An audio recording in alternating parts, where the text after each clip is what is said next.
Welcome back. We're now up to about the year 500 BC in our historical narrative. And for the next 4 lectures, we're going to be focusing on the Mediterranean world. And the next century there is going to witness both Greece's supreme achievements and some of their very worst disasters. This century will begin with Greece coming into conflict with the most powerful state of that era, Persia. So before we can return to Greece, first we have to consider Persia. Persia was the latest and probably the greatest in our string of Mesopotamian-based Near Eastern empires that we first looked at in lectures 2 and 3. And the Persian Empire is the direct successor to the Assyrians and the Chaldeans. But the Persians had expanded their reach and power even beyond the territory of the Near East. And this makes them arguably the first great world empire. So by 500 BC, there's really no doubt that Persia was the superpower of the ancient Mediterranean and all of the ancient Near East. The borders of the Persian Empire stretched all the way from the frontier of India in the east to Greece in the west. And even the once mighty state of Egypt had now fallen under the control of the Persian Empire and was reduced to being no more than one among many of its provinces. Persia then was the largest, richest, most culturally sophisticated and powerful state that we've really yet seen. The Persian Empire was a multicultural empire. It was made up of dozens of very, very different linguistic and ethnic groups. And if you compare the vast Persian Empire to all the Greek states collectively, they would be utterly insignificant. They might amount to something like 1 to 2% of the territory of Persia, and probably a similar tiny percentage in terms of population, army, and in terms of wealth, even less. Persia was fabulously wealthy. Now, while within the Persian Empire there were many different religions, the dominant religion of the ruling class was Zoroastrianism. And of course, its supreme deity was Ahura Mazda.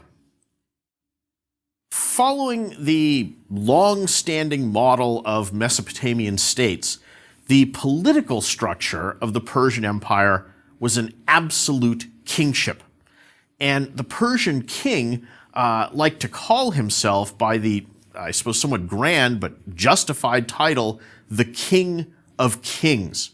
And he was regarded almost as a living god. And the sort of confidence and arrogance of these rulers is exemplified by the Hist inscription, which we talked about in the first lecture, in which the Persian king Darius I repeatedly brags about how he's the most powerful king and has the divine right to be the supreme ruler of all the world. Actually, trying to govern this huge empire, though, was a real challenge for the Persian King of Kings. And one somewhat effective and creative strategy that the Persians used to try to unite this huge empire together was to build what was, for the time, a very advanced system of roads. And the main one of these was called the Royal Road. And this is among the very first planned network of roads. And of course, it would facilitate communication as well as movement of armies, which was very useful when you're trying to deal with rebellions. And along these ancient highways of the Persian Empire were constantly traveling strings of messengers, and they were called the King's Eyes. In terms of administration, the Persian Empire was organized into sub-districts called satrapies. These are named after the regional governors who are called a satrap. And almost always these guys were Persian noblemen. Each satrap was very much like a miniature king of kings. So he was responsible for collecting taxes, commanding the local armies, and he lived in a big, luxurious palace.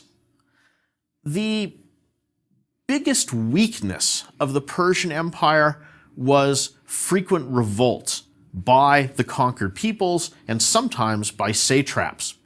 And it was not uncommon for there to be multiple candidates vying for the throne and for that title of King of Kings.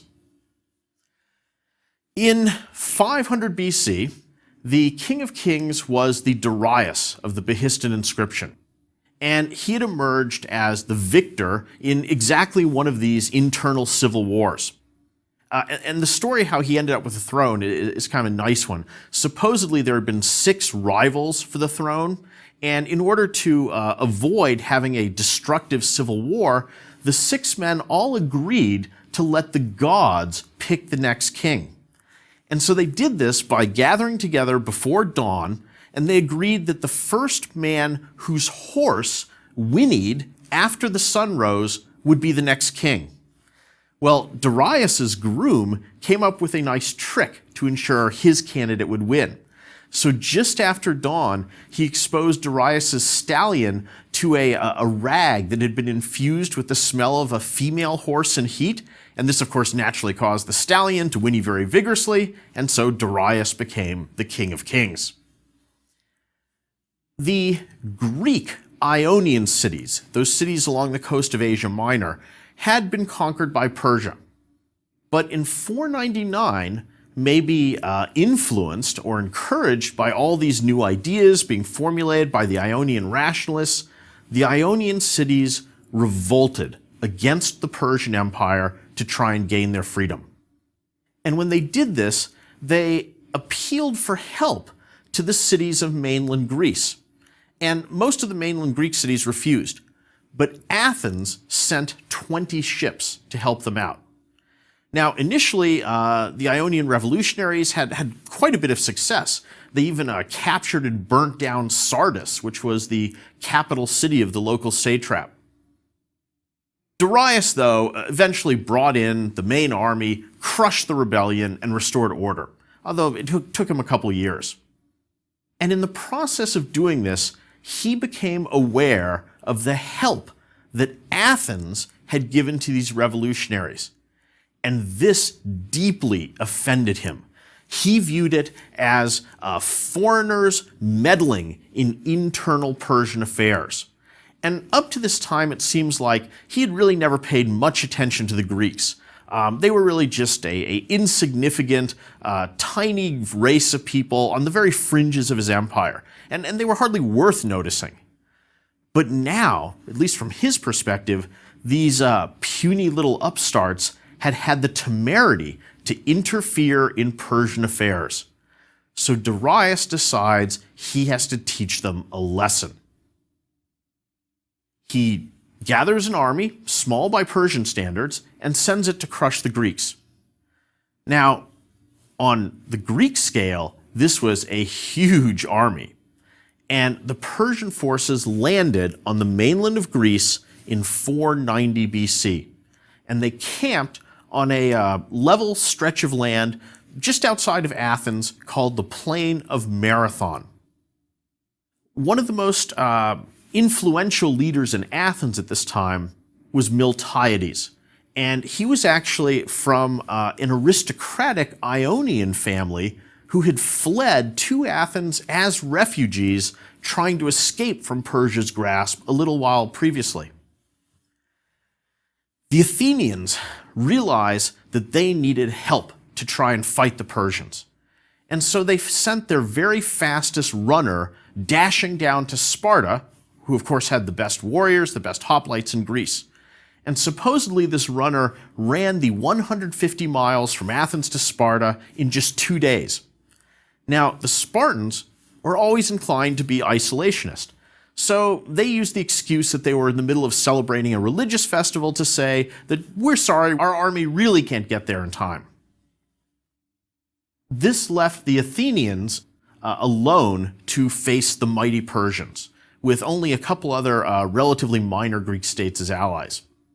Now, despite being so badly outnumbered, the Athenians do have the leadership of Miltiades, who really is an excellent general. And he decides their best chance was to go on the attack. So the Athenians march out, attack the Persians, fight a big battle on the plain of Marathon. And to the complete astonishment of absolutely everyone, the Athenians won a stunning victory. And this was a huge shock. Marathon counts among the most amazing military upsets in all of history. It would be equivalent to something like if today the United States were to go to war with Luxembourg, and Luxembourg were to somehow win. According to what might be a legend, the Greeks then dispatched a runner back to Athens to announce the wonderful news. And of course, he was so excited he ran as fast as he could, with the result that as soon as he had gotten to Athens and proclaimed the victory, he collapsed and died. And the distance from the battlefield of Marathon to the center of Athens was 26.25 miles. And if you've ever wondered why marathon races today are such a weird distance, now you know the reason. In the battle, only 192 Greeks were killed, in contrast to 6,400 Persians. And this is at least partially because of those hoplite warfare tactics which the Greeks are all now using and which give them a distinct advantage over the Persians who had much lighter armor. And this statistic for the number of Persians killed at the Battle of Marathon actually seems to be a reliable ancient number, because the Athenians had sworn before the battle to sacrifice a young goat to the gods for every dead Persian.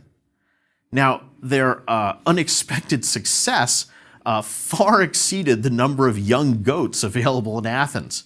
And so they ended up paying off their debt to the gods in a sort of annual installment plan of 500 young goats every year. While this victory was of enormous importance to the Greeks, from the Persian perspective, this was only a minor annoyance. I mean, it had been a small army by Persian standards. It really hadn't been an all-out effort. But to defend the image of Persia and of the King of Kings, it was clear to Darius that he would now have to send another army to smite the Greeks utterly and really to show them who was boss. That next Persian invasion, though, is delayed for a full 10 years.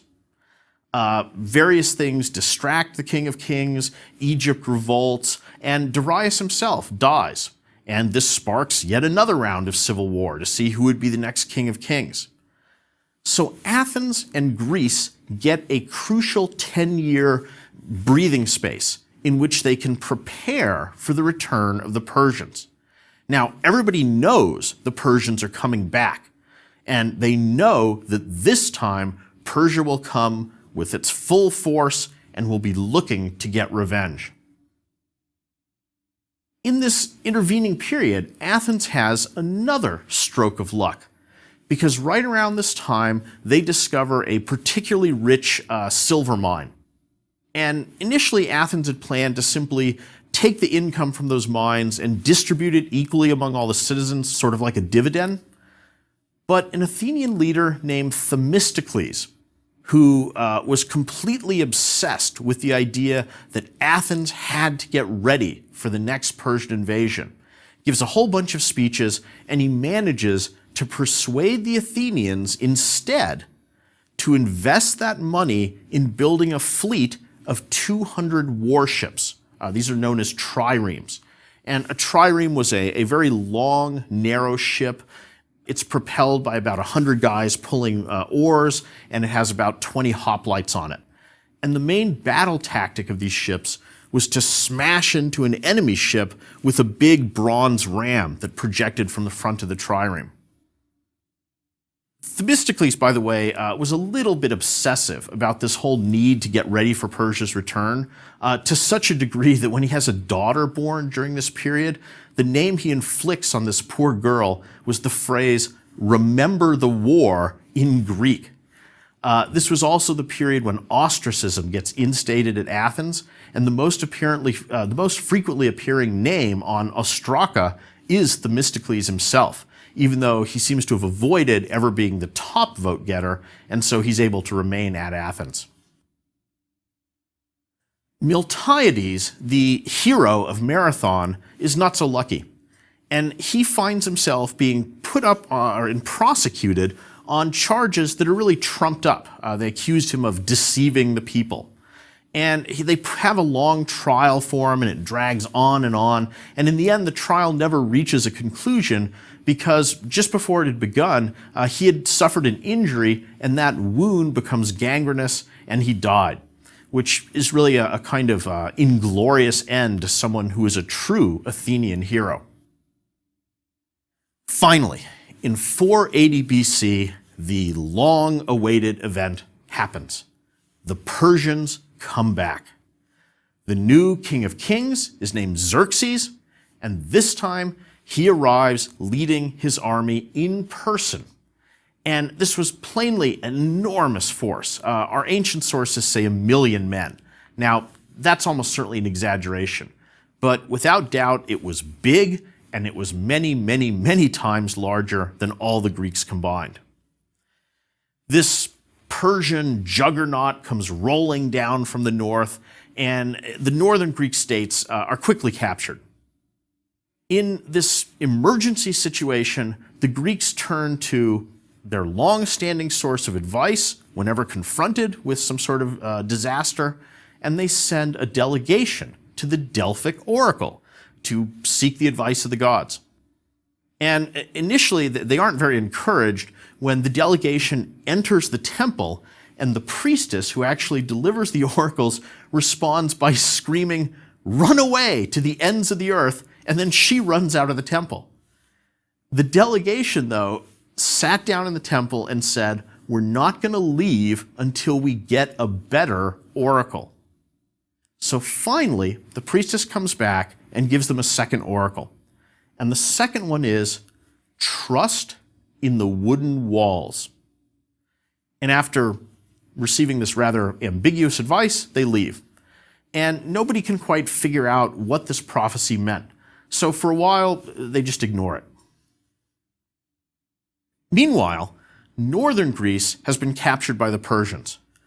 But to get down into central and southern Greece, the Persian army has to come through a narrow mountain pass called Thermopylae.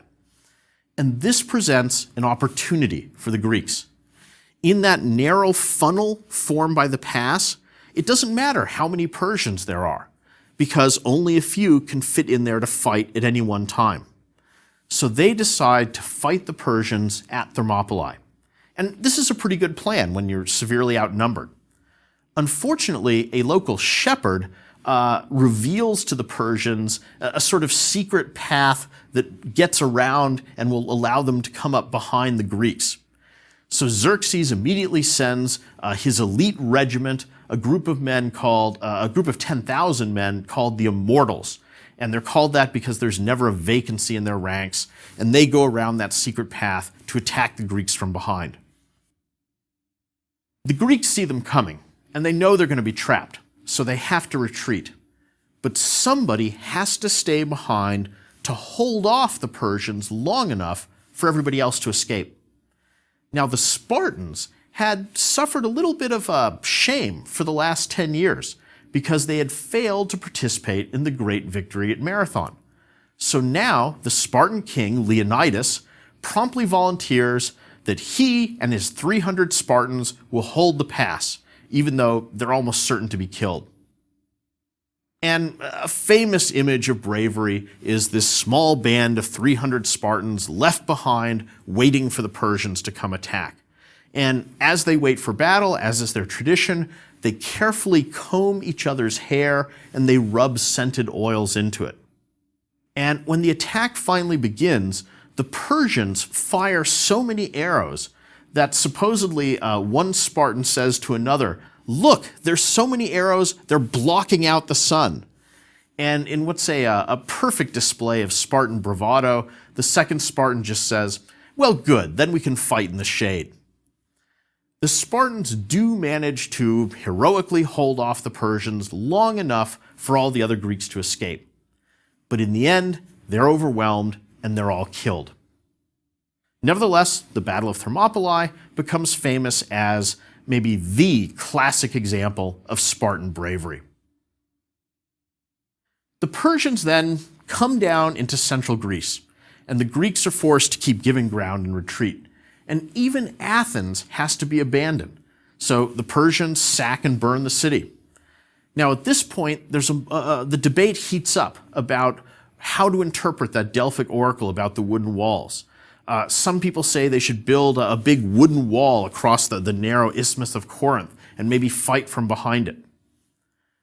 But Themistocles at this point says, I know what the wooden walls mean. This means we should rely on those ships that we had built with the money from the silver mine, and we should fight the Persians at sea.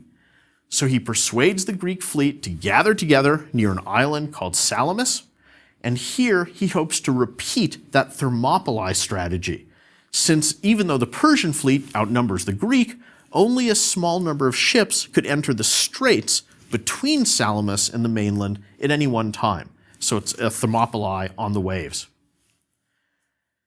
In the ensuing Battle of Salamis, the Greeks once again score an upset, shocking victory, and they sink a lot of the Persian navy. Now, the land army's still there, but with the loss of those ships, the Persians can no longer bring enough supplies to feed them.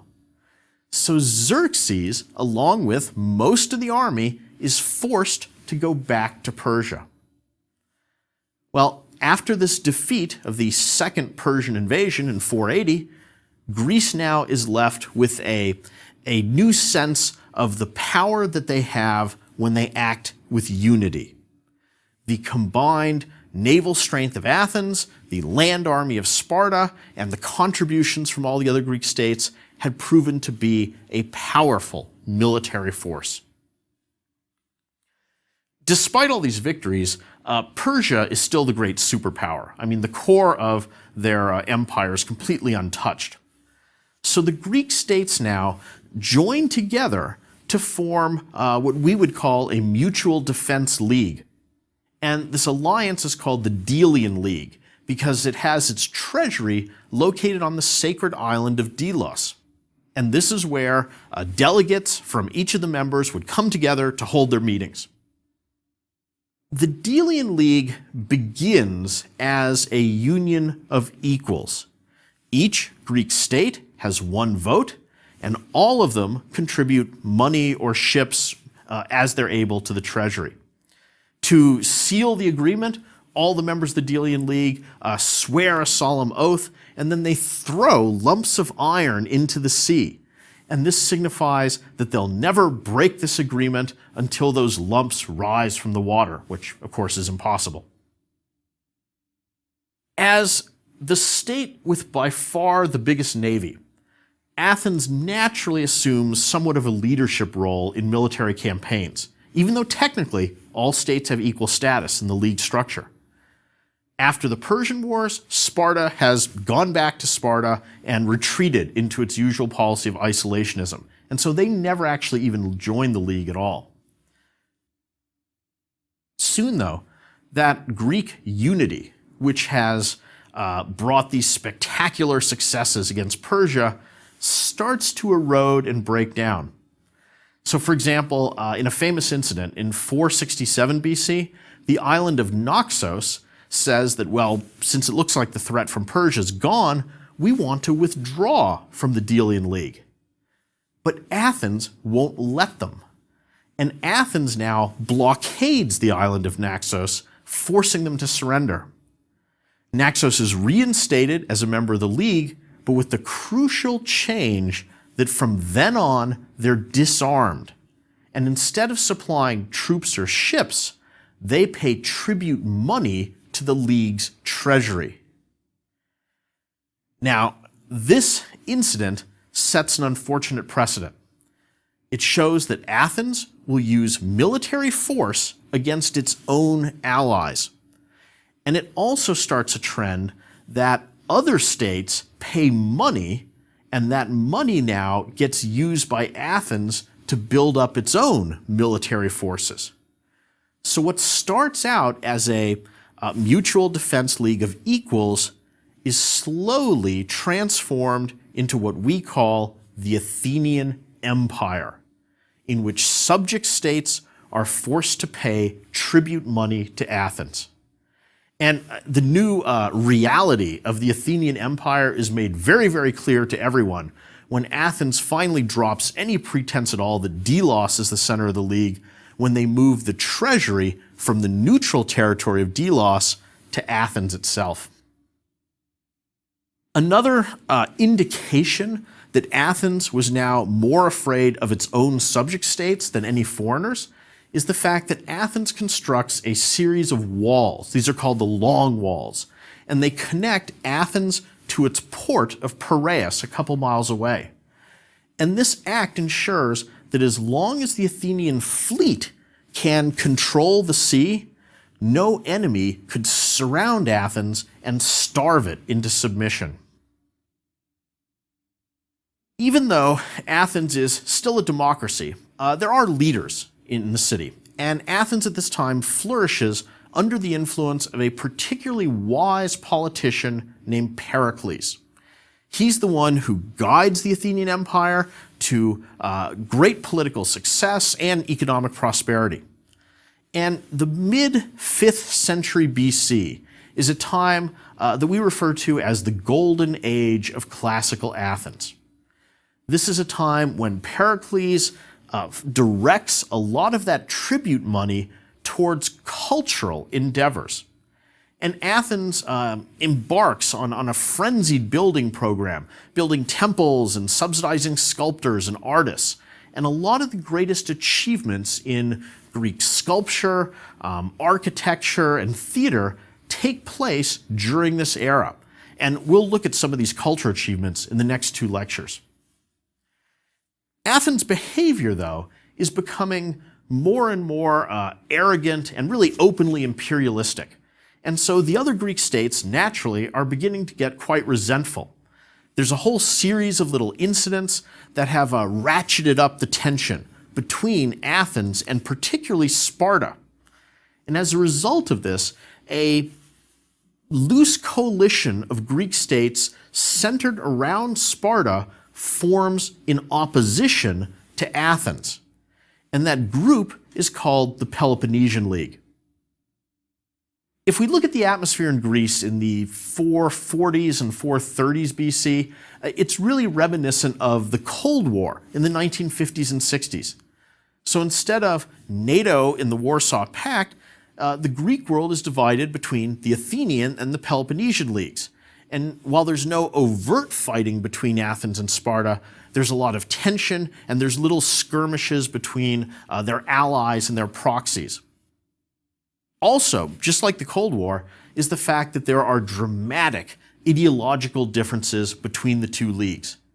Athens not only is a democracy, but they're constantly trying to export democracy, to encourage it in other states, and to back democratic factions in other countries. Sparta, on the other hand, believes in oligarchy, rule by a few, and so they encourage and support oligarchies in other states. So often a neutral city will find itself the scene of a kind of indirect battle between Athens and Sparta, with Athens backing an internal faction in favor of democracy, and Sparta doing the same for those who favor oligarchy. There develops a general feeling that as each side trespasses on the other's spheres of influence, that war is inevitable, although when and where it'll break out, nobody really knows. And war will indeed come between Athens and Sparta, and it will have disastrous results for everyone. But before we look at that rather grim topic, I want to pause for 2 lectures to examine a much more pleasant subject, the wonderful cultural achievements of Greek civilization in the 5th century. And this is the high point of Greek civilization. So it's an appropriate place to stop and consider some of their advances in sculpture, architecture, theater, and philosophy. Thank you.